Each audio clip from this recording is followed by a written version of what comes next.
இலங்கையில ஒரு புது வகையான அதிநவீன வகையிலான ஒரு போக்குவரத்து சேவை, அதாவது பொது போக்குவரத்து சேவை ஒன்றை உருவாக்குவதற்கு அதனுடைய ஆரம்ப கட்ட நடவடிக்கைகள் பற்றி ஆலோசனை நடத்தி அந்த விஷயத்தை செய்வதற்கான முதல் கட்ட வேலைகளை ஆரம்பித்திருக்கிறது இலங்கையினுடைய சிவில் போக்குவரத்து ஆணைக்குழு.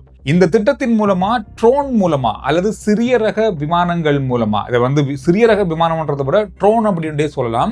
இந்த ட்ரோன் மூலமா பொது போக்குவரத்தை ஆரம்பிக்க போறாங்க. இந்த பொது போக்குவரத்து பயணிகள் போக்குவரத்தாக இது இருக்க போகுது. இந்த ட்ரோன்ல 6 பயணிகள் பயணம் செய்யக்கூடிய வகையிலான ட்ரோனாக இது இருக்கும்.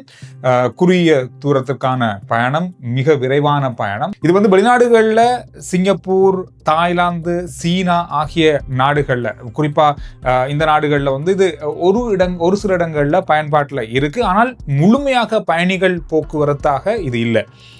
குறிப்பாக சில இடங்கள்ல சில நிறுவனங்கள் அதை பயன்படுத்துறாங்க, தங்களுடைய தேவைகளுக்கு பயன்படுத்துறாங்க, அதோட அவசரமான பொருட்களை அனுப்புவதற்கு பயன்படுத்துறாங்க, மருத்துவ தேவைகள் சிலவற்றுக்கு இதை பயன்படுத்துறாங்க, சில அஞ்சல் சேவைகளுக்காக சீனாவில் இந்த மாதிரியான ட்ரோன் வகையான சிறிய ரக விமானங்கள் பயன்படுத்தப்படுது.